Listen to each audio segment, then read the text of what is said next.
Aduh, masa anak Romo ini. Jadi anak paroki ini tidak tahu parokinya mati kita. Dengan Romo Gusti selaku Romo di Simeduria, Romo Paroki Maria MRSA. Ya, baik, kita langsung aja ya Romo ke pertanyaannya. Bagaimana pandangan agama Katolik dalam melihat kebudayaan adat istiadat orang Dayak khususnya? Yang pertama gini, gereja Katolik itu bertumbuh di dalam budaya.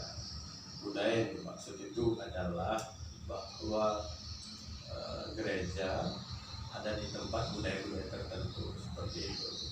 Bahkan suka atau tidak suka, gereja Katolik itu mesti melihat budaya sebagai salah satu hal yang bisa memberikan dorongan bagi bertumbuhnya gereja, karena agama tidak bisa lepas dari budaya.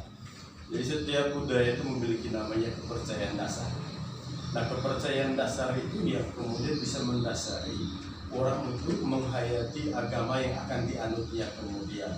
Nah, sekarang kita bagaimana dengan budaya Dayak? Prinsip dasar orang Dayak itu dia kalau memilih agama paling tidak dua, Katolik atau Protestan. Karena budayanya sangat dekat dengan kedua agama ini, seperti itu. Makanya kemudian di dalam pelaksanaan kehidupan sehari-hari, bahwasanya gereja Katolik itu melakukan yang namanya inkulturasi. Apa itu inkulturasi? Inkulturasi itu bagaimana gereja masuk ke dalam budaya,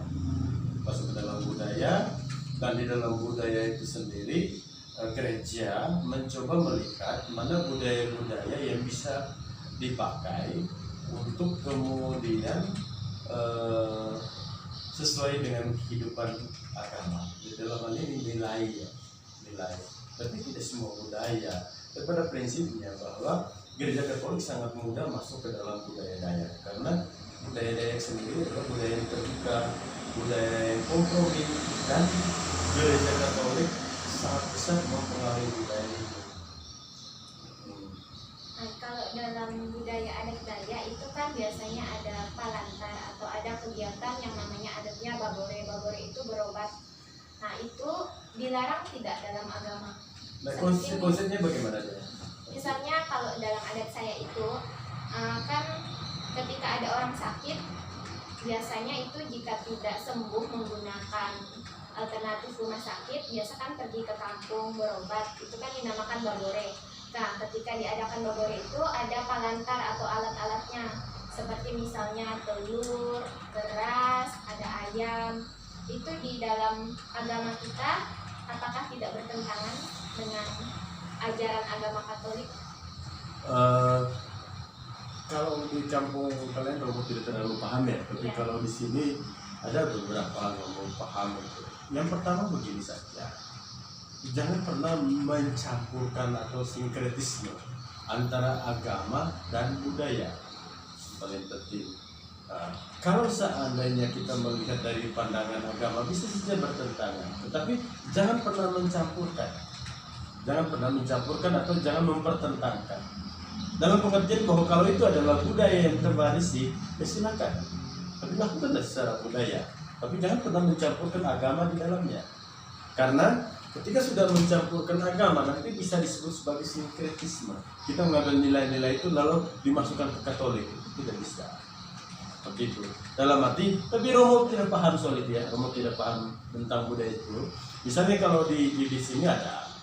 Di sini tuh ada misalnya kan kalau orang sakit itu di mana kemudian dukunnya itu dia akan ibaratnya itu semacam mengalami sesuatu di mana dirasukin, ya dirasukin dan kemudian menemukan mencari obat dan sebagainya. Jadi ini tidak boleh dicampur adukan. Gereja tetap pada prinsip yang pertama begini. Prinsip yang pertama bahwa kita memiliki media di dalam untuk menyembuhkan orang secara ilmu pengetahuan melalui kedokteran. Yang kedua, kita juga mengakui bahwa di balik itu ada juga kekuatan-kekuatan adat yang kemudian ternyata mengambil dari alam, dari tumbuh-tumbuhan dan sebagainya. Maka dalam proses seperti ini gereja tidak akan melarang dalam pengertian bahwa silakan dia melakukan dalam konteks dia, konteks dia sebagai orang Dayak dengan kepercayaannya dia, silakan. Yang penting jangan pernah membawanya ke ajaran gereja atau ke dalam gereja, silakan. Seperti itu, silakan. Artinya dalam konteks budaya silakan saja hal seperti itu. Tetapi ketika kemudian gereja melarang atau tidak melarang, kita tidak pernah melarang praktek seperti itu, tidak pernah melarang, karena itu sudah menjadi kepercayaan dasar orang-orang Dayak, dan mereka melakukan praktek itu juga tidak pernah di dalam gereja, dalam arti melibatkan aspek-aspek gereja, aspek-aspek agama terhadap proses-proses seperti itu. Nah, ketika kemudian yang dilakukan itu misalnya bahwa ternyata menggunakan ramuan-ramuan dari alam dan sebagainya, itu kan kekayaan yang dimiliki oleh budaya, ya, kekayaan. Tetapi serta merta dalam konteks ini tidak bisa dibawa ke ritual agama, tidak bisa. Tapi sebagai ritual adat silakan saja. Jadi kita tidak akan melarang, ya silakan. Itu kan sebagai kepercayaan dasar. Maka suku-suku lain juga banyak hal seperti itu, tapi mereka tidak masuknya ke agama. Berarti agama tidak pernah melarang adanya seperti kegiatan yang berobat tadi, agama tidak. Enggak, kita sangat menghargai namanya kan kearifan lokal. Kearifan lokal dalam pengertian bahwa sebagai kearifan lokal lakukanlah itu. Sejauh dia tidak akan berbicara tentang menyangkutnya dengan agama, silakan saja. Ada tidak pastor naskah kitab suci yang menguatkan pendapat bahwa agama kita itu tidak bertentangan dengan adat istiadat? Prosesnya begini saja gini. Pertanyaan seperti ini ada tidak, sebenarnya secara tidak langsung gereja Katolik itu punya semangat yang namanya inkulturasi, ya. Gereja Katolik itu punya semangat inkulturasi. Gereja Katolik, semangat inkulturasi itu artinya bahasa, kalau kita menggunakan bahasa aslinya gereja Katolik, dalam liturgi orang menggunakan bahasa Latin, kitab suci orang menggunakan bahasa Yunani. Inkulturasi masuklah ke dalam budaya kita, diterjemahkan ke dalam bahasa Indonesia, diterjemahkan lagi ke bahasa daerah. Itu sebenarnya sudah kekuatan bagaimana agama itu masuk untuk dipahami di dalam budaya tertentu. Nah, ketika kita berbicara teks, ya mungkin perlu bicara teks apa ya, teks yang berkaitan dengan itu. Tapi lebih pada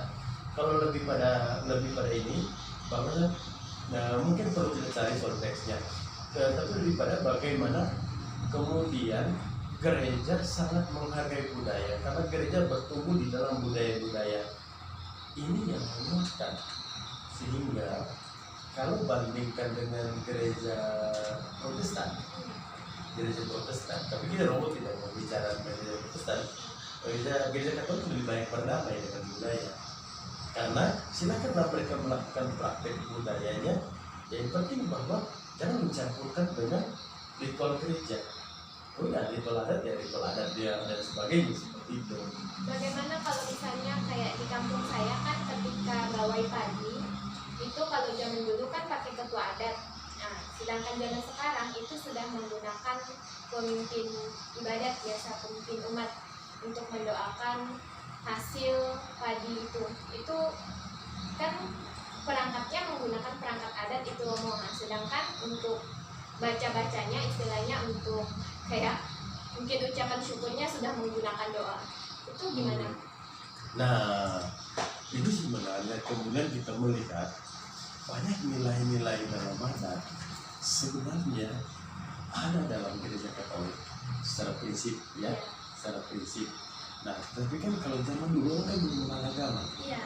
Ya, ketika orang sudah mengenal agama, akhirnya agama itu ikut membantu cara berpikir orang, ikut membangun cara bertindak, dan orang-orang yang berlaku sebagai pelaku itu adalah rata-rata misalnya dari Katolik. Sementara mereka sendiri sudah tidak mengenal lagi tentang apa yang terjadi pada zaman dulu. Maka muncullah dalam bahasa doa, ya, muncul dalam bahasa doa. Maka itu tadi gereja Katolik misalnya dalam Kawah Dayak kita ada doa misalnya doa untuk panen, doa untuk bagaimana orang menanam padi, semuanya memang dimasukkan dalam budaya karena sesuai dengan budaya, karena bagaimana kemudian Tuhan hadir di dalam semesta, bahwa semesta ini kan diciptakan oleh Tuhan. Nah, ketika Tuhan menciptakan semesta, maka Dia memberikan manusia untuk mengolahnya. Nah, ketika manusia untuk mengolahnya dalam tingkatan-tingkatan yang sudah terjadi, bahwa orang bertumbuh tadi mulai dari kepercayaan dasar. Tetapi ketika agama masuk, makin lama orang meninggalkan kepercayaan lama karena melihat agama lebih pas. Sehingga itu sebenarnya sebuah kemajuan. Sebuah kemajuan artinya orang berpikir bahwa sesungguhnya nilai yang dibawa oleh adat itu ternyata selaras, atau mungkin juga bahwa ternyata di dalam agama itu sudah ada. Seperti itu. Jadi tidak juga meninggalkan adat. Jadi pada intinya kita tidak melarangkan promosi. Enggak.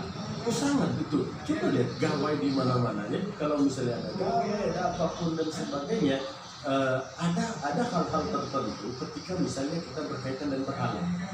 Beda ya kalau berkaitan dengan berhala. Pada prinsipnya, misalnya dalam bahasa daerah kan kita menyebutkan dengan jubata, ya. Karena sebenarnya kan mau menyebut itu Yesus atau Allah, misalnya kan. Tapi kan orang dulu tidak paham namanya bagaimana, maka dibuatlah namanya jubata. Makanya kemudian gereja memperkenalkan ini loh, jubata itu maksudnya Tuhan Yesus. Nah, kemudian orang menemukan bentuk, orang menemukan dalam kitab suci, orang menemukan dalam apa namanya, dalam praktek-praktek doa. Ternyata kok adat kita pas. Makanya kenapa orang Dayak itu untuk Katolik dia lebih toleran, dan untuk Katolik dia merasa nyaman karena adat-adat kita seolah tidak dilarang. Memang ada beberapa yang dilarang, contohnya ngayal, membunuh, kan tidak boleh kan, seperti itu, atau mungkin yang sifatnya berhala dan sebagainya. Tapi ketika orang melaksanakan tidak dalam konteks ritual gereja, tidak kaitan dengan gereja, itu tidak kemana-mana, silakan, dalam pengertian bahwa itu merupakan adat istiadat dia. Seperti itu. Kalau untuk misalnya kayak kita adakan kayak di patung-patung itu kita memberikan sesajian itu, apakah tidak bertentangan? Jangan pernah mempertentangkannya. Itu yang pertama. Jangan pernah mempertentangkannya. Ketika kalau sudah masuk ke ritual agama pasti bertentangan, ya. Jadi jangan dicampur, jangan menjadikan adat sebagai ritual agama. Tidak boleh, ya, itu tidak boleh. Kemudian yang kedua, lakukan ritual agama dalam konteks ritual agama.